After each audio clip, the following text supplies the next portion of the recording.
ਦੇ ਨਾਲ ਤੇ ਮੈਂ ਹਾਂ ਪ੍ਰਵੀਨ ਸ਼ਰਮਾ ਲੈ ਕੇ ਹਾਜ਼ਰ ਹਾਂ ਪ੍ਰੋਗਰਾਮ ਖਬਰ ਤੇ ਨਜ਼ਰ।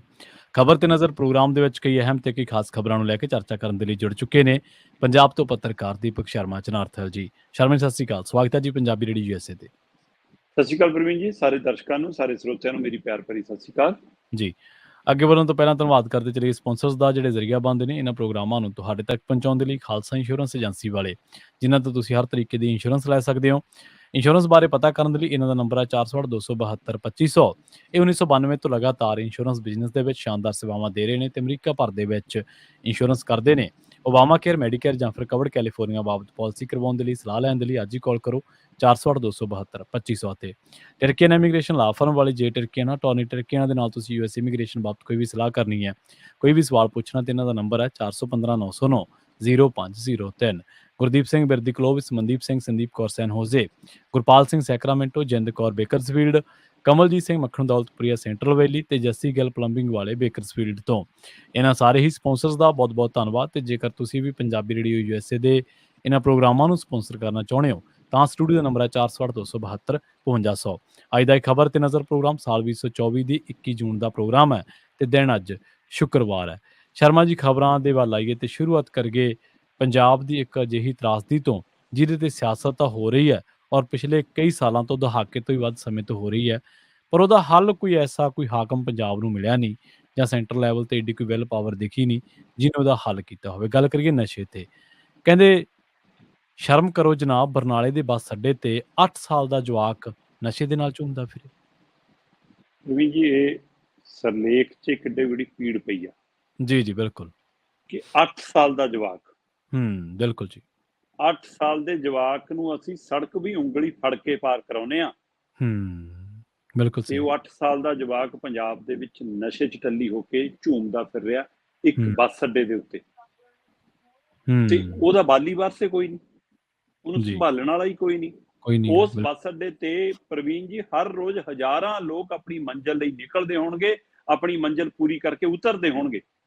ਉਸ ਬੱਸ ਅੱਡੇ ਤੇ ਸੈਂਕੜੇ ਸਰਕਾਰੀ ਮੁਲਾਜ਼ਮ ਆਪਣੇ ਵੱਖੋ-ਵੱਖ ਵਿਭਾਗੀ ਤੌਰ ਤੇ ਡਿਊਟੀਆਂ 'ਚ ਤਾਇਨਾਤ ਹੋਣਗੇ। ਕੋਈ ਦੁਕਾਨਦਾਰੀ ਤੇ ਖੜਾ ਹੈ, ਕੋਈ ਚੌਕੀਦਾਰੀ ਤੇ ਖੜਾ ਹੈ, ਤੇ ਕੋਈ ਸੀਟੀ ਮਾਰਨ ਖੜਾ ਹੈ, ਤੇ ਕੋਈ ਡਰਾਈਵਿੰਗ ਤੇ ਖੜਾ ਹੈ, ਕੋਈ ਪੁਲਿਸ ਵਾਲਾ ਖੜਾ ਹੈ, ਕੋਈ ਸਫਾਈ ਕਰਮੀ ਖੜਾ ਹੈ।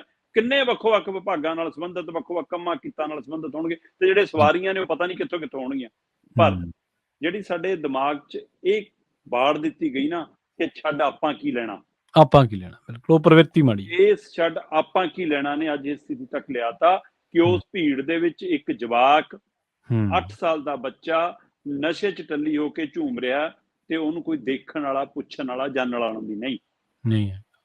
ਇੱਕ ਇਸ ਨਸ਼ਿਆਂ ਤੇ ਕੰਮ ਕਰਦੀ ਸੰਸਥਾ ਦੇ ਇੱਕ ਨੁਮਾਇੰਦੇ ਦੀ ਉੱਥੇ ਨਜ਼ਰ ਪੈਂਦੀ ਹੈ ਤੇ ਉਹ ਬੱਚੇ ਨੂੰ ਜਦੋਂ ਰੋਕ ਕੇ ਪੁੱਛਣ ਗਿੱਛਣ ਕਰਦਾ ਤਾਂ ਕੁਝ ਕੈਮਰੇ ਔਨ ਹੋ ਜਾਂਦੇ ਆ ਤੇ ਉਹਦੀ ਉਹ ਵੀਡੀਓ ਬਣਦੀ ਹੈ ਤੇ ਉਸ ਵੀਡੀਓ ਤੋਂ ਫਿਰ ਜਾਣਕਾਰੀ ਫੈਲਣੀ ਸ਼ੁਰੂ ਹੁੰਦੀ ਹੈ ਤੇ ਪੁਲਿਸ ਫਿਰ ਇਨਵੋਲਵ ਹੁੰਦੀ ਹੈ।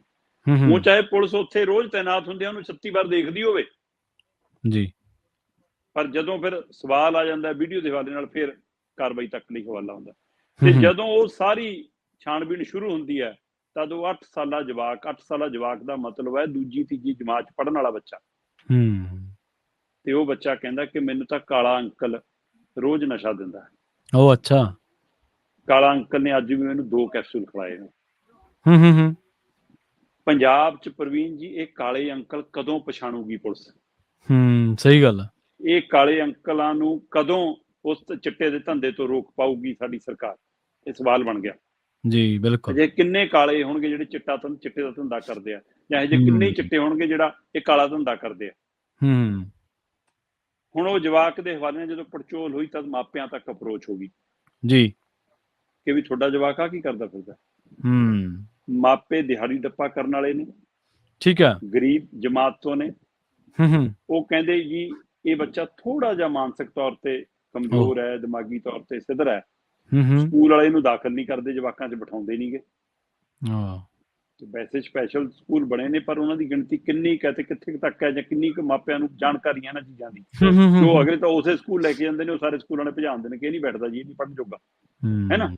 ਤੇ ਉਸ ਚੱਕਰ ਦੇ ਵਿੱਚ ਉਹ ਮਾਪੇ ਜਦੋਂ ਦਿਹਾੜੀ ਤੇ ਚਲੇ ਜਾਂਦੇ ਨੇ, ਉਹ ਕਿੱਥੇ ਨਿਕਲਦਾ, ਕਿਹਨੂੰ ਮਿਲਦਾ, ਕੀ ਖਾਂਦਾ, ਕੁਝ ਨਹੀਂ ਪਤਾ। ਤੇ ਉਹਦੇ ਨਾਲੇ ਤੇੜੇ ਵਾਲੇ ਜਿਹੜੇ ਬੱਚੇ ਹੋਰ ਉਹ ਖੇਡਦੇ ਨੇ, ਕਹਿੰਦੇ ਅੰਕਲ ਇਹ ਏਦਾਂ ਹੀ ਕਰਦਾ ਰਹਿੰਦਾ, ਇੱਥੇ ਹੀ ਫਿਰਦਾ ਰਹਿੰਦਾ, ਇਹਨੂੰ ਕੌਣ ਦਿੰਦਾ ਕੀ ਨਹੀਂ ਦਿੰਦਾ ਸਾਨੂੰ ਨਹੀਂ ਪਤਾ, ਪਰ ਉਹ ਬੱਚਾ ਦੱਸਦਾ ਕਿ ਇੱਕ ਕਾਲਾ ਅੰਕਲ ਹੈ, ਮੈਨੂੰ ਉਹ ਰੋਜ਼ ਨਸ਼ਾ ਦਿੰਦਾ। ਹੁਣ ਪੁਲਿਸ ਉਹ ਕਾਲਾ ਅੰਕਲ ਵੀ ਭਾਲ ਰਹੀ ਹੈ, ਉਹ ਥਾਂ ਟਿਕਾਣੇ ਵੀ ਭਾਲਦੀ ਫਿਰਦੀ ਹੈ ਤੇ ਉਹ ਜਾਣਕਾਰੀ ਫਿਰਦੀ ਹੈ। ਪਰ ਇਸ 8 ਸਾਲਾ ਬੱਚੇ ਦੇ ਨਸ਼ੇ ਨਾਲ ਝੂਮਣ ਨੇ ਪੰਜਾਬ ਦੇ ਮੁੱਖ ਮੰਤਰੀ ਭਗਵੰਤ ਮਾਨ ਜੀ ਨੂੰ ਵੱਡਾ ਸਵਾਲ ਕਰ ਦਿੱਤਾ। ਬਿਲਕੁਲ ਜੀ। ਮਾਨ ਸਾਹਿਬ ਅਕਸਰ ਆਪਣੀਆਂ ਤਕਰੀਰਾਂ 'ਚ ਦਮ ਭਰਦੇ ਰਹੇ ਆ ਕਿ ਇੱਕ ਵਾਰ ਮੌਕਾ ਦੇ ਦਿਓ, ਮੈਂ ਪੰਜਾਬ ਦੇ ਨੌਜਵਾਨਾਂ ਦੇ ਹੱਥਾਂ 'ਚੋਂ ਸਰਿੰਜਾ ਫੜ ਕੇ ਟਿਫਨ ਫੜਾਊਂਗਾ। ਤੇ 8 ਸਾਲਾ ਜਵਾਕ ਸਵਾਲ ਕਰ ਰਿਹਾ ਕਿ ਮਾਨ ਸਾਹਿਬ ਤੁਸੀਂ ਜਿਨ੍ਹਾਂ ਨੂੰ ਟਿਫਨ ਫੜਾਉਣੇ ਸੀ ਉਹਨਾਂ ਨੂੰ ਤਾਂ ਟਿਫਨ ਨਹੀਂ ਫੜਾਏ, ਪਰ ਜਿਨ੍ਹਾਂ ਹੱਥਾਂ 'ਚ ਕਿਤਾਬਾਂ, ਬੈਗ, ਝੋਲਾ ਸਕੂਲ ਵਾਲਾ ਹੋਣਾ ਚਾਹੀਦਾ ਸੀ, ਉਹਨਾਂ ਹੱਥਾਂ 'ਚ ਵੀ ਹੁਣ ਕੈਪਸੂਲ ਤੇ ਸਰਿੰਜਾਂ ਆ ਗਈਆਂ। ਹੋਰ ਅਜੇ ਕਿੰਨਾ ਨਿਗਰੂਗਾ?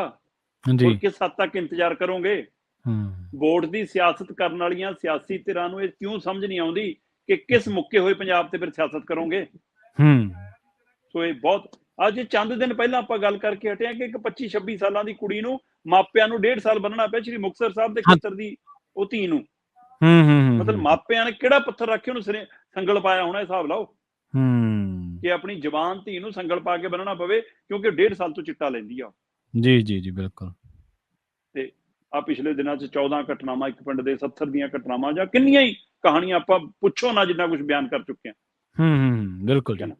ਤੇ ਪਰ ਅਜੇ ਤੱਕ ਉਹ ਹਾਲਤ ਨਹੀਂ ਸੁਧਰੀ। ਇੱਥੇ ਸਰਕਾਰਾਂ ਬਦਲੀਆਂ, ਗੁਟਕਾ ਸਾਹਿਬ ਤੇ ਹੱਥ ਰੱਖ ਕੇ ਵਾਲੀਆਂ ਵੀ ਆ ਗਈਆਂ, ਬਦਲਾ ਵਾਲੀਆਂ ਵੀ ਆ ਗਈਆਂ, ਪੰਥਕ ਵੀ ਕਹਾਣ ਵਾਲੀਆਂ ਆ ਗਈਆਂ, ਪਰ ਪੰਜਾਬ 'ਚੋਂ ਚਿੱਟੇ ਦਾ ਸਫਾਇਆ ਕੋਈ ਨਹੀਂ ਕਰ ਪਾਇਆ। ਇਸ ਲਈ ਇਹਨਾਂ ਕੋਲ ਅਜੇ ਵੀ 3 ਸਾਲ ਹੈਗੇ ਆ। ਸੋ ਇਹ ਨਾ ਹੋਵੇ ਕਿ ਜਿਹੜੇ ਕਟਹਿਰੇ 'ਚ ਉਹਨਾਂ ਨੂੰ ਖੜਾ ਕੀਤਾ ਇਹ ਵੀ ਖੜੇ ਹੋਣ। ਜੇਕਰ ਆਪਣੇ ਆਪ ਨੂੰ ਸੱਚੇ ਸੁੱਚੇ ਰੱਖਣਾ ਤਾਂ ਘੱਟੋ ਘੱਟ ਪੰਜਾਬ ਨੂੰ ਚਿੱਟੇ ਵਾਲੀ ਦਲਦਲ 'ਚੋਂ ਕੱਢ ਲੈਣ। ਇਹ ਸਰਕਾਰਾਂ ਕੋਲ, ਸਿਸਟਮ ਕੋਲ, ਪੁਲਿਸ ਕੋਲ ਹੈਗੀ ਆ ਤਾਕਤ, ਪਰ ਇੱਛਾ ਸ਼ਕਤੀ ਨਹੀਂ ਹੈ ਬਸ। ਕਈ ਲੋਕ ਨਾ ਹੁਣ ਸ਼ਰਮਾ ਜੀ ਕਹਿਣਗੇ ਵੀ ਉਹ ਬੱਚਾ ਤਾਂ ਦਿਮਾਗੀ ਤੌਰ ਤੇ ਠੀਕ ਨਹੀਂ ਗਿਆ, ਇਸ ਕਰਕੇ ਨਸ਼ੇ ਤੇ ਲੱਗ ਗਿਆ। ਪਰ ਉਹ ਜੇਕਰ ਨਸ਼ੇ ਦੀ ਲਾਇਆ ਗਿਆ, ਮਿਲਦਾ ਲਾਇਆ ਜਾਂਦਾ, ਖਿਲਾਇਆ ਜਾਂਦਾ।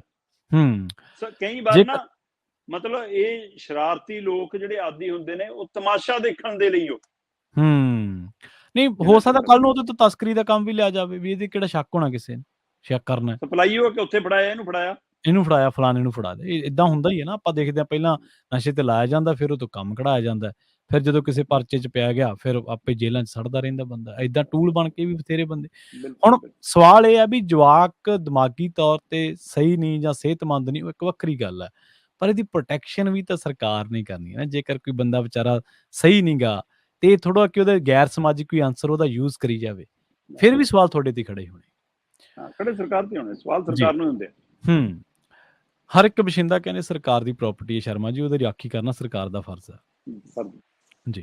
ਜਲੰਧਰ ਪੱਛਮੀ ਦਾ ਰੁਖ ਕਰ ਗਏ, ਕਹਿੰਦੇ ਭਗਤ ਜੀ ਸਭ ਤੋਂ ਅਮੀਰ ਨੇ ਤੇ ਘੱਟ ਸ਼ੀਤਲ ਵੀ ਨਹੀਂ, ਉਹ ਵੀ ਕਰੋੜਪਤੀ ਹੈ ਜੀ। ਜਲੰਧਰ ਪੱਛਮੀ ਜਿਮਨੀ ਚੋਣ ਆ ਗਈ ਹੈ। ਅੱਜ ਨਾਮਜ਼ਦਗੀਆਂ ਦਾ ਕੰਮ ਨਿਬੜ ਗਿਆ। ਨਾਮਜ਼ਦਗੀਆਂ ਘੱਟ ਸੀ, ਸ਼ਕਤੀ ਪ੍ਰਦਰਸ਼ਨ ਵੱਧ ਸੀ ਜੀ। ਸੋ ਕਿਉਂਕਿ ਇਹਦੇ ਹਵਾਲੇ ਨਾਲ ਇਹ ਜਾਣ ਪਹਿਚਾਣ ਹੁੰਦੀ ਹੈ ਨਾ ਹਲਕੇ ਨਾਲ ਕਿ ਭਾਈ ਆਹ ਉਮੀਦਵਾਰ ਆ ਤੁਹਾਡਾ। ਸੋ ਇਸ ਲਈ ਕੱਲ ਕੁਝ ਨੇ ਕੱਲ ਭਰਤੀਆਂ, ਕੁਝ ਨੇ ਅੱਜ ਭਰਤੀਆਂ। ਆਪ ਵਾਲੇ ਨੇ ਵੀ ਭਰਤੇ, ਭਾਜਪਾ ਵਾਲੇ ਨੇ ਵੀ ਭਰਤੇ, ਅਕਾਲੀ ਵਾਲੇ ਨੇ ਵੀ ਭਰਤੇ, ਕਾਂਗਰਸੀ ਨੇ ਵੀ ਭਰਤੇ, ਆਜ਼ਾਦ ਨੇ ਵੀ ਭਰਤੇ, ਬਹੁਜਨ ਸਮਾਜ ਪਾਰਟੀਆਂ ਨੇ ਭਰਤੇ, ਸ਼੍ਰੋਮਣੀ ਅਕਾਲੀ ਦਲ ਨੇ ਅੰਮ੍ਰਿਤਸਰ ਨੇ ਭਰਤੇ, ਸਭ ਨੇ ਕਾਗਜ਼ ਭਰਤੇ। ਸੋ ਸਾਰੇ ਜਿੱਤਣ ਲਈ ਉਹ ਆਏ ਨੇ। ਪਰ ਇਸ ਹਲਕੇ ਦੇ ਵਿੱਚ ਲੋਕ ਪੁਰਾਣੇ ਇਤਿਹਾਸ ਨੂੰ ਧਿਆਨ 'ਚ ਰੱਖਦੇ ਆ, ਇਸ ਵਾਰ ਦੀਆਂ ਲੋਕ ਸਭਾ ਚੋਣਾਂ ਨੂੰ ਧਿਆਨ 'ਚ ਰੱਖਦੇ ਆ, ਪਹਿਲਾਂ ਹੀ ਮੰਨ ਕੇ ਚੱਲ ਰਹੇ ਨੇ ਕਿ ਇੱਥੇ ਮੁਕਾਬਲਾ ਕਾਂਗਰਸ ਤੇ ਭਾਜਪਾ ਵਿਚਾਲੇ ਹੋਣਾ ਤੇ ਤੀਜੀ ਧਿਰ ਆਮ ਆਦਮੀ ਪਾਰਟੀ ਹੁੰਦੀ। ਇਹ ਪਹਿਲਾਂ ਹੀ ਸਥਿਤੀ ਬਣਦੀ ਜਾ ਰਹੀ ਆ। ਇਹ ਸੀਟ ਤੇ ਬਹੁ ਗਿਣਤੀ ਕਾਂਗਰਸ ਜਿੱਤੂ ਰਹੀ ਆ। ਭਾਜਪਾ ਨੇ ਵੀ ਆਪਣਾ ਦਬਦਬਾ ਬਣਾ ਕੇ ਕਈ ਵਾਰ ਸੀਟ ਜਿੱਤੀ ਆ। ਪਰ ਪਿਛਲੀਆਂ ਵਿਧਾਨ ਸਭਾ ਚੋਣਾਂ ਸਮੇਂ ਆਮ ਆਦਮੀ ਪਾਰਟੀ ਜਿੱਤੀ ਸੀ, ਪਰ ਬੰਦਾ ਉਹ ਸੀ ਜਿਹੜਾ ਭਾਜਪਾ ਵਾਲੇ ਪਾਸੋਂ ਆਇਆ ਸੀ ਤੇ ਅਸਤੀਫਾ ਦੇ ਕੇ ਭਾਜਪਾ ਵਾਲੇ ਪਾਸੇ ਚੱਲ ਗਿਆ, ਟਿਕਟ ਫਿਰ ਬਚਾ ਗਿਆ ਅਗਲਾ। ਮਤਲਬ ਭਾਜਪਾ ਦੀ ਵੀ ਕੈਸੀ ਮਜਬੂਰੀ ਹੋਣੀ ਕਿ ਜਿਹੜਾ ਬੰਦਾ ਆਪਣੀ ਸੀਟ ਬਚਾਉਣ ਲਈ ਦੁਬਾਰਾ ਗੋਡੇ ਘੁੱਟਣ ਤੱਕ ਚਲਾ ਗਿਆ ਆਮ ਆਦਮੀ ਪਾਰਟੀ ਵਾਲਿਆਂ ਦੇ, ਤੁਹਾਨੂੰ ਵੀ ਟਿਕਟ ਉਸੇ ਨੂੰ ਦੇਣੀ ਪਈ। ਤੁਹਾਡੇ ਕੋਲ ਕੀ ਬਦਲ ਨਹੀਂ ਹੈ ਇਹਦਾ ਮਤਲਬ। ਹਾਂਜੀ ਬਿਲਕੁਲ ਹੈ ਨਾ। ਸੋ ਇਸ ਲਈ ਭਾਜਪਾ ਨੇ ਉਹਨੂੰ ਟਿਕਟ ਦੇਤੀ।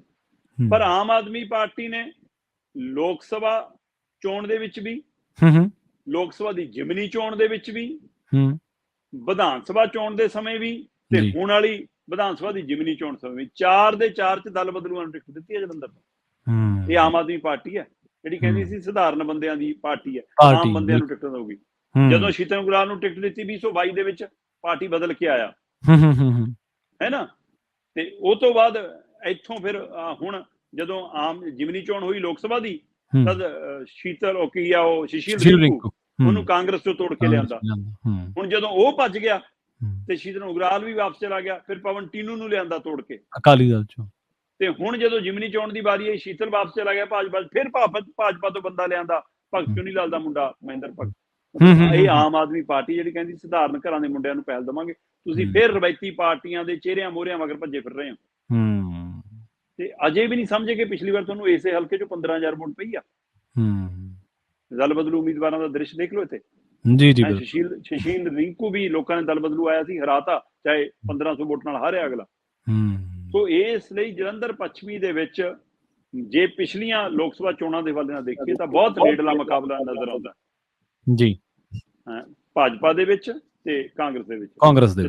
44,000 ਕੁਛ ਵੋਟ ਕਾਂਗਰਸ ਦੀ ਸੀ, 42,000 ਕੁਛ ਵੋਟ ਭਾਜਪਾ ਦੀ ਸੀ, 1500 ਕੁਛ ਵੋਟ ਦਾ ਫਰਕ ਸੀਗਾ। ਹਾਂਜੀ ਹੈ, ਪਰ ਆਮ ਆਦਮੀ ਪਾਰਟੀ ਦੀ ਵੋਟ ਹੀ 15,000 ਕੁਛ ਸੀ, 27,000 ਦਾ ਫਰਕ ਹੈ। ਤੇ ਉਹਦੇ ਲਈ ਹੁਣ ਮੁੱਖ ਮੰਤਰੀ ਸਾਹਿਬ ਨੇ ਮੰਜਾ ਬਿਸਤਰਾ ਸਾਰਾ ਜਲੰਧਰ ਡਾਲਿਆ। ਉਹ ਕਿੰਨੇ ਕੁ ਕਾਰਗਰ ਹੁੰਦੇ ਨੇ ਦੇਖਣ ਵਾਲੀ ਗੱਲ ਹੈ। ਨਾਮਜ਼ਦਗੀਆਂ ਸਮੇਂ ਕਾਂਗਰਸੀਆਂ ਨਾਲ ਚੰਨੀ ਵੀ ਨਜ਼ਰ ਆਏ, ਪ੍ਰਤਾਪ ਬਾਜਵਾ ਵੀ ਨਜ਼ਰ ਆਏ, ਹੈ ਨਾ, ਤੇ ਅਕਾਲੀਆਂ ਦੇ ਨਾਲ ਮਹਿੰਦਰ ਕੇਪੀ ਵੀ ਨਜ਼ਰ ਆਏ, ਬੀਬੀ ਜਗੀਰ ਕੌਰ ਵੀ ਨਜ਼ਰ ਆਈ। ਆਮ ਆਦਮੀ ਪਾਰਟੀ ਵਾਲਿਆਂ ਦੇ ਨਾਲ ਵੀ ਮਤਲਬ ਕਿ ਉਹਨਾਂ ਦੇ ਨਵੇਂ ਬਣੇ ਚੱਬੇਵਾਲ ਸਾਹਿਬ ਉਹ ਵੀ ਨਜ਼ਰ ਆਏ ਹੈ, ਤੇ ਉਹਦੇ ਨਾਲ ਆਪਣਾ ਹਰਪਾਲ ਚੀਮਾ ਵੀ ਨਜ਼ਰ ਆਏ, ਅਮਨ ਅਰੋੜਾ ਵੀ ਦਿਖੇ, ਤੇ ਇੱਧਰ ਭਾਜਪਾ ਵਾਲਿਆਂ ਦੇ ਨਾਲ ਬਿੱਟੂ ਵੀ ਆਏ, ਹੈ ਨਾ, ਤੇ ਹੋਰ ਸਥਾਨਕ ਲੀਡਰ ਮਨਜਰ ਕਾਲੀਆ ਉਹ ਵੀ ਨਜ਼ਰ ਆਏ, ਸੁਸ਼ੀਲ ਰਿੰਕੂ ਵੀ ਨਾਲ ਖੜੇ ਨਜ਼ਰ ਆਏ। ਸੋ ਸਾਰਾ ਕੁਝ ਹੁਣ ਨਾਮਜ਼ਦਗੀਆਂ ਦਾ ਕੰਮ ਨਿਬੜ ਗਿਆ, ਸ਼ਕਤੀ ਪ੍ਰਦਰਸ਼ਨ ਹੋ ਗਏ, ਤਾਂ ਉਹਦੇ ਬਾਰੇ ਜਾਣਕਾਰੀ ਵੀ ਬਾਹਰ ਆ ਗਈ ਕਿ ਸਭ ਤੋਂ ਅਮੀਰ ਉਮੀਦਵਾਰ ਇੱਥੋਂ ਆਮ ਆਦਮੀ ਪਾਰਟੀ ਦੇ ਮਹਿੰਦਰ ਭਗਤ ਜੀ ਨੇ। ਭਗਤ ਚੁਨੀ ਲਾਲ ਦੇ ਮੁੰਡੇ ਮਹਿੰਦਰ ਭਗਤ ਨੇ 4.15 ਕਰੋੜ 4 ਕਰੋੜ 15 ਲੱਖ ਤੋਂ ਵੱਧ ਦੀ ਜਾਇਦਾਦ ਦੇ ਮਾਲਕ ਨੇ। ਇਹ ਸਾਰੀ ਜਾਇਦਾਦ ਲੀਡਰਾਂ ਦੀ ਉਹ ਹੁੰਦੀ ਹੈ ਜਿਹੜੀ 1 ਨੰਬਰ 'ਚ। ਤੇ ਉਹ ਤੋਂ ਬਾਅਦ ਦੂਏ ਨੰਬਰ ਤੇ ਕਾਂਗਰਸ ਦੀ ਉਮੀਦਵਾਰ ਬੀਬੀ ਸੁਰਿੰਦਰ ਕੌਰ ਹੈ, ਜਿਹਦੇ ਕੋਲ ਉਹਦੇ ਕੋਲ ਵੀ ਲਗਭਗ 4 ਲੱਖ ਦੀ 3.84 ਕਰੋੜ ਦੀ ਜਾਇਦਾਦ। ਤੇ ਤੀਜੇ ਨੰਬਰ ਤੇ ਜਾਂ ਆਪਾਂ ਕਹਿ ਦਈਏ ਕਿ ਸ਼ੀਤਲ ਉਗਰਾਲ ਹੋਰੀ ਨੇ, ਪਰ ਉਹ ਵੀ ਕਰੋੜਪਤੀ ਤਾਂ ਹੈਗੇ ਨੇ। ਬੇਸ਼ੱਕ ਸਭ ਤੋਂ ਘੱਟ ਇਹ ਰਵਾਇਤੀ ਪਾਰਟੀਆਂ ਦੇ ਜਦੋਂ ਦੇਖਦੇ ਹਾਂ ਸਭ ਤੋਂ ਘੱਟ ਆਮਦਨ ਵਾਲਾ ਇਹਨਾਂ ਕੋਲ 1.18 ਕਰੋੜ ਤਾਂ ਵੀ ਹੈਗਾ। ਤੇ ਮਹਿੰਦਰ ਭਗਤ ਦੇ ਉੱਤੇ ਵੀ ਕੁਝ ਅਪਰਾਧਿਕ ਮਾਮਲੇ ਹੈਗੇ ਨੇ ਤੇ ਕੁਝ ਅਪਰਾਧਿਕ ਮਾਮਲੇ ਸ਼ੀਤਲ ਉਗਰਾਲ ਤੇ ਵੀ ਹੈਗੇ ਨੇ। ਪਰ ਇਸ ਜਲੰਧਰ ਪੱਛਮੀ ਦੀ 10 ਤਰੀਕ ਨੂੰ ਵੋਟਾਂ ਪੈਣੀਆਂ, 13 ਨੂੰ ਨਤੀਜੇ ਆਉਣੇ ਆ। ਪ੍ਰਵੀਨ ਜੀ, ਇਹਦੇ ਵਿੱਚ ਅਹਿਮ ਚੰਗੀ ਗੱਲ ਇਹ ਵੀ ਹੈਗੀ ਆ ਕਿ ਘੱਟੋ ਘੱਟ 2 ਦਲਾਂ ਨੇ ਬੀਬੀਆਂ ਤਾਰੀਆਂ, ਜਿਨ੍ਹਾਂ 'ਚ ਅਕਾਲੀ ਦਲ ਹੈ ਜਿਨ੍ਹਾਂ ਨੇ ਸੁਰਜੀਤ ਕੌਰ ਨੂੰ ਟਿਕਟ ਦਿੱਤੀ ਹੈ, ਤੇ ਇਸੇ ਤਰ੍ਹਾਂ ਕਾਂਗਰਸ ਹੈ ਜਿਨ੍ਹਾਂ ਨੇ ਬੀਬੀ ਸੁਰਿੰਦਰ ਕੌਰ ਨੂੰ ਟਿਕਟ ਦਿੱਤੀ ਹੈ, ਜਦੋਂ ਕਿ ਬਹੁਜਨ ਸਮਾਜ ਪਾਰਟੀ ਨੇ ਬਿੰਦਰ ਲਾਖਾ ਨੂੰ ਮੈਦਾਨ 'ਚ ਉਤਾਰਿਆ ਤੇ ਸ਼੍ਰੋਮਣੀ ਅਕਾਲੀ ਦਲ ਅੰਮ੍ਰਿਤਸਰ ਨੇ ਸਰਬਜੀਤ ਸਿੰਘ ਖਾਲਸਾ ਨਾਂ ਦੇ ਇੱਕ ਨੌਜਵਾਨ ਨੂੰ ਟਿਕਟ ਦਿੱਤੀ। ਜੀ ਜੀ। ਤੇ ਅਗਲੀ ਖਬਰ ਦੇ ਵੱਲ ਵਧੀਆ ਗੱਲ ਕਰੀਏ। ਕਹਿੰਦੇ ਭਾਰਤ ਦੇ 200 ਤੇ ਪੰਜਾਬ ਦੇ 70 ਨੌਜਵਾਨ ਅਜਿਹੇ ਨੇ ਜਿਹੜੇ ਰੂਸ ਨੇ ਜ਼ਬਰੀ ਜੰਗ ਦੇ ਵਿੱਚ ਧੱਕ ਦਿੱਤੇ ਨੇ। ਬਿਲਕੁਲ ਪ੍ਰਵੀਨ ਜੀ, ਇਹ ਬੜੀ ਫਿਕਰਮੰਦੀ ਵਾਲੀ ਖਬਰ ਹੈ। ਇਹ ਪਹਿਲਾਂ ਵੀ ਕੁਝ ਖਬਰਾਂ ਜਿਹੜੀਆਂ ਰਿਪੋਰਟਾਂ ਸਾਹਮਣੇ ਆਉਂਦੀਆਂ ਰਹੀਆਂ ਕਿ ਰੂਸ ਗਏ ਭਾਰਤ ਤੋਂ ਜਾਂ ਹੋਰਨਾਂ ਮੁਲਕਾਂ ਤੋਂ ਉਹ ਨੌਜਵਾਨਾਂ ਨੂੰ ਜਬਰੀ ਰੂਸ ਫੌਜ 'ਚ ਧੱਕ ਰਿਹਾ, ਆਪਣੀ ਲੜਾਈ 'ਚ ਧੱਕ ਰਿਹਾ। ਰੂਸ ਯੂਕਰੇਨ ਦਾ ਜੰਗ ਚਾਹੇ ਮੀਡੀਆ ਦੀਆਂ ਖਬਰਾਂ 'ਚੋਂ ਬੰਦ ਹੋ ਗਿਆ ਹੋਵੇ, ਪਰ ਉੱਥੇ ਜੰਗ ਜਾਰੀ ਆ। ਬਿਲਕੁਲ। ਉਸ ਜੰਗ ਦੇ ਵਿੱਚ ਸਾਡੇ ਮਾਵਾਂ ਦੇ ਪੁੱਤ ਜਿਹੜੇ ਰੁਜ਼ਗਾਰ ਲਈ ਗਏ ਸੀ, ਘੁੰਮਣ ਫਿਰਨ ਗਏ ਸੀ, ਕਿਰਤ ਕਮਾਈ ਕਰਨ ਗਏ ਸੀ, ਘਰ ਦੀ ਆਰਥਿਕ ਤੰਗੀ ਦੂਰ ਕਰਨ ਦੇ ਵਸੀਲੇ ਕਰਨ ਗਏ ਸੀ, ਉਹ ਮੌਤ ਦੇ ਮੂੰਹ ਤੇ ਖੜਾ ਦਿੱਤੇ ਗਏ। ਭਾਰਤ ਦੇ 200 ਦੇ ਕਰੀਬ ਅਜਿਹੇ ਨੌਜਵਾਨ ਨੇ, 200 ਤੋਂ ਵੱਧ ਦੇ ਕਰੀਬ ਅਜਿਹੇ ਨੌਜਵਾਨ ਨੇ ਜਿਹੜੇ ਰੂਸ ਨੇ ਧੱਕੇ ਨਾਲ ਮੈਦਾਨ 'ਚ ਜੰਗ ਦੇ ਮੈਦਾਨ 'ਚ ਉਤਾਰਤੇ। ਇਹਨਾਂ 200 ਤੋਂ ਵੱਧ ਨੌਜਵਾਨਾਂ 'ਚ 70 ਪੰਜਾਬ ਦੇ ਨੇ। ਠੀਕ ਹੈ ਜੀ। ਕੋਈ ਉੱਥੇ ਵਿਸਟਰ ਵੀਜ਼ੇ ਤੇ ਗਿਆ ਸੀ, ਕੋਈ 30 ਲੱਖ ਲਾ ਕੇ ਹੈਲਪਰ ਦੀ ਨੌਕਰੀ ਕਰਨ ਗਿਆ ਸੀ, ਕੋਈ ਜਰਮਨੀ ਗਿਆ ਸੀ, ਉੱਥੋਂ 20 ਲੱਖ ਲਾ ਕੇ ਫੇਰ ਰੂਸ ਗਿਆ। ਕਿਸੇ ਦੀ ਉੱਥੇ ਟੈਕਸੀ ਵਾਲੇ ਨਾਲ ਲੜਾਈ ਹੋ ਗਈ, ਉਹਨੇ ਪੁਲਿਸ ਦੇ ਹਵਾਲੇ ਕਰਾਤਾ। ਕੋਈ ਸੜਕ ਤੇ ਘੁੰਮਿਆ ਜਾਂਦਾ ਚੱਕ ਲਿਆ, ਹੈ ਨਾ। ਕੋਈ ਰੁਜ਼ਗਾਰ ਲੱਭ ਰਿਹਾ ਸੀਗਾ, ਉਹਨੂੰ ਚੱਕ ਲਿਆ। ਮਤਲਬ ਜਿੱਥੇ ਦਾ ਲੱਗਿਆ ਪੁਲਿਸ ਨੇ ਉਹ ਚੱਕਣੇ ਤੇ ਚੱਕ ਕੇ ਇੱਕੋ ਜਵਾਬ ਦੇਣਾ ਕਿ ਆਹ ਫੌਜ ਤੁਹਾਡੇ ਮੂਹਰੇ ਖੜੀ ਆ, ਜਾਂ 10 ਸਾਲ ਅੰਦਰ ਕੱਟ ਲਓ, ਨਹੀਂ 1 ਸਾਲ ਮੈਦਾਨ 'ਚ ਕੱਟ ਲਓ, ਫਿਰ ਛੁੱਟੀ ਮਿਲੂਗੀ। ਜੇ ਘਰੇ ਮੁੜਨਾ ਤਾਂ 1 ਸਾਲ ਮੈਦਾਨ ਚਲਾਓ, ਜੇ 10 ਸਾਲ ਬਾਅਦ ਮੁੜਨਾ ਫਿਰ ਜੇਲ੍ਹ ਚਲਾਓ ਜੀ। ਇਹ ਤੋਂ ਬਾਅਦ ਫਿਰ ਬਿਨਾਂ ਟ੍ਰੇਨਿੰਗ ਤੋਂ, ਬਿਨਾਂ ਕਾਸੇ ਤੋਂ ਨੌਜਵਾਨਾਂ ਨੇ ਹਥਿਆਰ ਚੱਕੇ ਤੇ ਉਹਦੀਆਂ ਵੀਡੀਓ ਫੋਟੋਆਂ ਫਿਰ ਘਰਾਂ ਨੂੰ ਆਉਣ ਲੱਗੀਆਂ ਤੇ ਮਾਪਿਆਂ ਨੇ ਸਰਕਾਰੀ ਦਰਬਾਰੇ ਬੂਹੇ ਖੜਕਾਉਣੇ ਸ਼ੁਰੂ ਕੀਤੇ। ਇਹ ਸਭ ਦੇ ਦਰਮਿਆਨ 4 ਭਾਰਤੀ ਮੁੰਡਿਆਂ ਦੀ ਮੌਤ ਹੋ ਚੁੱਕੀ ਹੈ। ਜਿਨ੍ਹਾਂ 'ਚ ਪੰਜਾਬ ਦਾ ਇੱਕ ਅੰਮ੍ਰਿਤਸਰ ਦਾ ਤੇਜਪਾਲ ਸਿੰਘ ਵੀ ਹੈ। ਮਤਲਬ ਲੰਘੇ ਬਰੇ ਇਹ ਗਿਆ ਸੀ ਉੱਥੇ 12 ਜਨਵਰੀ ਨੂੰ ਟੂਰਿਸਟ ਵੀਜ਼ੇ ਦੇ ਉੱਤੇ। 3 ਜੂਨ ਨੂੰ ਉਹਨੂੰ ਮਤਲਬ ਪਤਾ ਲੱਗਦਾ ਕਿ ਮੈਨੂੰ ਤਾਂ ਹੁਣ ਫੌਜ ਨੇ ਇੱਧਰ ਭੇਜ ਦੇਣਾ, ਘਰਦਿਆਂ ਨਾਲ ਗੱਲ ਕਰਾਤੀ ਕਿ ਵੀ ਮੈਂ ਜੰਗ 'ਚ ਚੱਲਿਆ ਹੈ। ਉਹ ਤੋਂ ਬਾਅਦ 9 ਜੂਨ ਨੂੰ ਘਰਦਿਆਂ ਨੂੰ ਸੁਨੇਹਾ ਆ ਗਿਆ ਕਿ ਮੁੰਡਾ ਮਾਰਿਆ। ਸੋ ਬੇਸ਼ੱਕ 10 ਮੁੰਡੇ ਮੁੜੇ ਵੀ ਨੇ, ਜਿਨ੍ਹਾਂ 'ਚ 2 ਦੀਨਾਨਗਰ ਦੇ ਨੇ, 4 ਜਲੰਧਰ ਦੇ ਨੇ, 10 ਮੁੰਡੇ ਵਾਪਸ ਵੀ ਆਏ ਨੇ। ਸਰਕਾਰ ਦੀ ਕੁਝ ਜਦੋਜਹਿਦ ਵੀ ਹੈਗੀ ਹੈ, ਪਰ ਇਹਨਾਂ 'ਚ ਏਜੰਡਾ ਦਾ ਭੂਮਿਕਾ ਵੀ ਹੈਗੇ। ਜਿਹੜੇ ਏਜੰਟ 30-30, 25-25 ਲੱਖ ਲੈ ਕੇ ਭੇਜ ਰਹੇ ਨੇ, ਉਹੀ 20-20, 25-25 ਲੱਖ ਲੈ ਕੇ ਵਾਪਸ ਲਿਆਉਣ ਦੀ ਭੂਮਿਕਾ ਨਿਭਾ ਰਹੇ ਨੇ। ਕਿੰਨਾ ਤਕੜਾ ਨੈਟਵਰਕ ਆ ਏਜੰਟਾਂ ਦਾ, ਇਹ ਦੇਖੋ। ਸਰਕਾਰਾਂ ਤੋਂ ਵੀ ਉੱਪਰ ਦੀ ਹੈ ਜੀ। ਪਰ ਸਵਾਲ ਇੱਥੇ ਇਹ ਹੈ ਕਿ ਕਿੰਨੇ ਕੁ ਨੁਮਾਇੰਦਿਆਂ ਦੀ ਤੁਸੀਂ ਹੁਣ ਤੱਕ ਇਸ ਪਹਿਲੂ ਤੇ ਬਿਆਨਬਾਜ਼ੀ ਸੁਣ ਲਈ? ਪੰਜਾਬ ਦੇ ਮੁੱਖ ਮੰਤਰੀ ਦਾ ਕੋਈ ਬਿਆਨ ਹੋਵੇ? 70 ਮੁੰਡੇ ਆ ਪੰਜਾਬ ਦੇ। ਮੰਤਰੀ ਸਾਹਿਬ ਕਹੀ ਜਾਂਦੇ ਆ ਅਸੀਂ ਸੰਪਰਕ ਕਰਨ ਦੇ, ਜਦੋਂ ਪੁੱਛੋ ਮੀਡੀਆ ਵਾਲੇ ਕੋਈ ਪੁੱਛ ਲੈਣ ਬਾਈਟ, ਫਿਰ ਕਹਿੰਦੇ ਹਾਂਜੀ ਅਸੀਂ ਗੱਲ ਕਰ ਰਹੇ ਹਾਂ, ਸਾਡੀ ਗੱਲ ਚੱਲ ਰਹੀ ਹੈ। ਕਿਹਦੀ ਗੱਲ ਚੱਲ ਰਹੀ ਹੈ? ਕਿਹਦੇ ਨਾਲ ਚੱਲ ਰਹੀ ਹੈ? ਕਿਹਨੂੰ ਮਿਲੇ ਹੋ? ਕਿਹਦੇ ਲਈ ਮੰਗ ਕੀਤੀ ਹੈ? ਕੋਈ ਉਹ ਵੀ ਦੱਸੋ। ਕਾਹਦੇ ਲਈ ਵਿਦੇਸ਼ ਮੰਤਰਾਲਾ ਜੀ? ਕਾਹਦੇ ਲਈ ਕੌਂਸਲੇਟ ਜਨਰਲ ਬਿਠਾਏ ਨੇ ਤੁਸੀਂ? ਕਾਹਦੇ ਲਈ? ਹੁਣੇ ਪ੍ਰਧਾਨ ਮੰਤਰੀ ਸਾਹਿਬ ਗਏ ਸੀ, ਕਿੰਨੇ ਦੇਸ਼ਾਂ ਦੇ ਉੱਥੇ ਲੀਡਰ ਇਕੱਠੇ ਹੋਏ, ਤੇ ਉੱਥੇ ਜਿਹੜਾ ਇਹ ਰੂਸ ਯੂਕਰੇਨ ਦੀ ਜੰਗ ਵਾਲਾ ਮਾਮਲਾ ਸੀਗਾ, ਉਸ ਦੇ ਵਿੱਚ ਭਾਰਤ ਨਹੀਂ ਖੜਿਆ। ਭਾਰਤ ਦੇ ਪ੍ਰਧਾਨ ਮੰਤਰੀ ਕਹਿੰਦੇ ਅਸੀਂ ਰੂਸ ਨਾਲ ਖੜਨਾ, ਅਸੀਂ ਇਸ ਲਈ ਇਸ ਲੜਾਈ ਨੂੰ ਬੰਦ ਕਰਨ ਦੇ ਹਵਾਲੇ ਨਾਲ ਅਸੀਂ ਨਹੀਂ ਉਹਦੇ ਕਾਗਜ਼ ਤੇ ਸਾਈਨ ਕਰਨਾ। ਤਾਂ ਕੀ ਪ੍ਰਧਾਨ ਮੰਤਰੀ ਸਾਹਿਬ ਦਾ ਕੰਮ ਸਾਡਿਆਂ ਦਾ ਸੈਲਫੀ ਖਿਚਾਉਣਾ ਹੀ ਹੈ? ਜੇ ਤੁਸੀਂ ਰੂਸ ਨਾਲ ਆਪਣਾ ਜਰਾਨਾ ਪਗਾ ਰਹੇ ਹੋ ਤਾਂ ਆਪਣੇ ਬੱਚੇ ਵਾਪਸ ਲਿਆਓ। ਬਿਲਕੁਲ। ਜੇ ਤੁਸੀਂ ਉਹਨਾਂ ਨੂੰ ਤੇਲ ਦੇ ਸਮਝੌਤੇ, ਸਸਤੇ ਤੇਲ ਦੇ ਸਮਝੌਤਿਆਂ ਲਈ ਪਹਿਲ ਕਦਮੀਆਂ ਕਰ ਸਕਦੇ ਹੋ, ਤਾਂ ਫਿਰ ਬੱਚਿਆਂ ਲਈ ਕਿਉਂ ਨਹੀਂ? ਜੀ, ਕਿਹਨੇ ਗੱਲ ਕਰਨੀ ਹੈ? ਪਰ ਜਨਾਬ ਇੱਥੇ ਜਦੋਂ ਚੋਣਾਂ ਦਾ ਵਿਗਲ ਵੱਜਿਆ ਹੋਵੇ, ਕੁਰਸੀਆਂ ਬਚਾਉਣ ਦੇ ਮਸਲੇ ਹੋਣ, ਫਿਰ ਮੁੰਡੇ ਬਚਾਉਣ ਦੇ ਮਸਲੇ ਨਹੀਂ ਹੁੰਦੇ ਸਿਆਸਤ ਨਹੀਂ ਹੁੰਦੇ। ਬਿਲਕੁਲ। ਸੋ ਉਹ ਪਾਤਰ ਸਾਹਿਬ ਦਾ ਸ਼ੇਅਰ ਉਹੀ ਨੀਗਾ ਕਿ ਜਦੋਂ ਤੱਕ ਉਹ ਲਾਸ਼ਾਂ ਗਿਣਦੇ ਆਪਾਂ ਵੋਟਾਂ ਗਿਣ ਲੈਂਦੇ। ਬਿਲਕੁਲ ਤੁਸੀਂ ਸਹੀ ਗੱਲ ਕਹੀ ਹੈ ਕਿ ਜਦੋਂ ਕੁਰਸੀਆਂ ਬਚਾਉਣ ਦਾ ਮਸਲਾ ਹੋਵੇ, ਫਿਰ ਮੁੰਡੇ ਬਚਾਉਣ ਦੀ ਗੱਲ ਕੌਣ ਕਰਦਾ? ਫਿਰ ਤਾਂ ਕੁਰਸੀਆਂ ਮੂਹਰੇ ਹੋ ਜਾਂਦੀਆਂ। ਤੇ ਮਾਸਟਰ ਜੋੜੀ ਇੱਕ ਅਜਿਹੀ ਹੈ ਜਿਹੜੀ 20 ਸਾਲ ਕਹਿੰਦੇ ਆਪਣੇ ਥਾਂ ਤੇ ਡੰਮੀ ਮਾਸਟਰੀ ਭੇਜਦੀ ਰਹੀ ਸਕੂਲ ਦੇ ਵਿੱਚ। ਪ੍ਰਵੀਨ ਜੀ, ਇਹ ਕਈ ਸਾਲ ਪਹਿਲਾਂ ਜਦੋਂ ਤਕਨੀਕ ਇੰਨੀ ਨਹੀਂ ਪ੍ਰਚਲਿਤ ਸੀ, ਇੰਨਾ ਟੈਕਨੋਲੋਜੀ ਦਾ ਹਿੱਲਾ ਵਸਾ ਨਹੀਂ, ਤਾਂ ਪਹਿਲਾਂ ਕਈਆਂ ਨੇ ਇਹੋ ਜਿਹੇ ਕੰਮ ਕੀਤੇ ਆ। ਪੰਜਾਬ 'ਚ ਕਈ ਅਜਿਹੀਆਂ ਖਬਰਾਂ ਆਉਂਦੀਆਂ ਨੇ, ਖਾਸ ਕਰਕੇ ਜੇ ਬਾਰਡਰ ਏਰੀਏ 'ਚ ਕਿਸੇ ਡਿਊਟੀ ਲੱਗ ਗਈ ਤਾਂ ਅਗਲਾ 5000 10,000 ਨੂੰ ਕੋਈ ਹੋਰ ਮਾਸਟਰ ਰੱਖ ਕੇ ਉੱਥੇ ਭੇਜ ਦਿੰਦਾ ਸੀ, ਆਪ ਜਾਂਦਾ ਹੀ ਨਹੀਂ ਸੀ, ਤਨਖਾਹ ਪੱਤੇ ਆਈ ਜਾਂਦੇ ਸੀ। ਇਹ ਕੰਮ ਹੁੰਦੇ ਰਹੇ ਨੇ, ਫੜੇ ਵੀ ਜਾਂਦੇ ਰਹੇ ਨੇ। ਪਰ ਅੱਜ ਦੇ ਦੌਰ 'ਚ ਜੀ ਜਦੋਂ ਅਸੀਂ ਕਹਿੰਦੇ ਹਾਂ ਟੈਕਨੋਲੋਜੀ ਹੈ, ਮੀਟਿੰਗਾਂ ਹੁੰਦੀਆਂ, ਆਨਲਾਈਨ ਕੰਮ ਹੁੰਦਾ ਹੈ, ਸਾਰਾ ਕੁਛ ਹੁੰਦਾ ਹੈ ਨਾ, ਚਿੱਠੀਆਂ ਪੱਤਰ ਰਾਏ ਜਵਾਬ ਤਲਬੀ ਹੈ, ਸਾਰਾ ਕੁਛ। 1 ਦਿਨ 2 ਦਿਨ ਨਹੀਂ, ਇਹ ਪਤੀ ਪਤਨੀ ਦਾ ਜੋੜਾ ਹੈ। ਤੇ ਉਹ ਜਦੋਂ ਫਿਰ ਇੱਕੋ ਨੌਕਰੀ ਧੰਦੇ 'ਚ ਹੋਵੋ, ਇੱਕੋ ਪੇਸ਼ੇ 'ਚ ਹੋਵੋ, ਇੱਕੋ ਕੰਮਕਾਰ 'ਚ ਹੋਵੋ, ਤੇ ਔਰ ਸਰਕਾਰੀ ਹੋਵੋ, ਫਿਰ ਤੁਹਾਡੇ ਕੋਲੇ ਮੌਕਾ ਵੀ ਹੁੰਦਾ ਕਿ ਤੁਸੀਂ ਸਟੇਸ਼ਨ ਨੇੜੇ ਕਰ ਲਓ ਜਾਂ ਇਕੱਠਾ ਕਰ ਲਓ ਤਾਂ ਕਿ ਹਵਾਲਾ ਦੇ ਕੇ। ਸੋ ਉਹਦੇ ਵਿੱਚੋਂ ਇੱਕੋ ਸਕੂਲ 'ਚ ਤੈਨਾਤ ਸੀ। ਠੀਕ ਹੈ ਜੀ।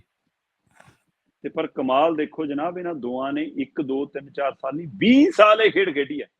ਅੱਛਾ। 20 ਸਾਲ ਜੋੜੇ ਨੇ ਪਤਾ ਨਹੀਂ ਲੱਗਣ ਦਿੱਤਾ ਆਪਣੇ ਸਿੱਖਿਆ ਵਿਭਾਗ ਨੂੰ ਕਿ ਅਸੀਂ ਆਪਣੀ ਥਾਂ ਤੇ ਡੰਮੀ ਮਾਸਟਰ ਰੱਖੇ ਹੋਏ ਨੇ। ਕੰਮ ਚੱਲੀ ਗਿਆ, ਆਪ ਆਪਣਾ ਬਿਜ਼ਨਸ ਕਰਦੇ ਆ, ਆਪਣਾ ਕਾਰੋਬਾਰ ਚਲਾਉਂਦੇ ਆ। ਅੱਛਾ। ਤੇ ਇੱਧਰ 5-5 ਹਜ਼ਾਰ ਨੂੰ ਮਾਸਟਰਨੀਆਂ ਪੜ੍ਹਾਈ ਗਏ। ਹੋਇਆ ਕੀ ਕਿ 2 ਇੱਕੋ ਸਕੂਲ 'ਚ ਤੈਨਾਤ ਸੀ ਤੇ 2 ਹੀ ਮਾਸਟਰ ਸੀ ਉਸ ਸਕੂਲ 'ਚ ਜੀ। ਤੇ ਦੋਵਾਂ ਦੇ ਵਿੱਚੋਂ ਇੱਕ ਹੈਡ ਮਾਸਟਰ ਸੀ, ਇੱਕ ਅਧਿਆਪਕਾ ਸੀ ਬੀਬੀ। ਤੇ ਪਰ ਇੱਕ ਦਿਨ ਛਾਪਾ ਪੈ ਗਿਆ। ਅੱਛਾ ਜੀ। ਜਿਸ ਦਿਨ ਛਾਪਾ ਪਿਆ ਉਸ ਦਿਨ ਦੇਖਣ ਕਿ ਸਕੂਲ 2 ਮਾਸਟਰਾਂ ਵਾਲਾ, ਇੱਥੇ ਮਾਸਟਰ 3 ਨੇ। ਉਹਨਾਂ ਨੇ 5-5 ਹਜ਼ਾਰ ਨੂੰ 3 ਜਣੇ ਰੱਖੇ ਹੋਏ ਸੀ। ਅੱਛਾ। ਹਾਂ। ਤੇ ਜਦੋਂ ਪੁੱਛ ਪੜਤਾਲ ਹੋਈ ਤਾਂ ਚਰਾਗ ਖੁੱਲ ਗਿਆ। ਹੁਣ ਕਹਿੰਦੇ ਜੀ ਕਰੋੜਾਂ ਰੁਪਈਆ ਜਿਹੜਾ ਵਸੂਲ ਹੋਣਾ ਵਾਪਸ।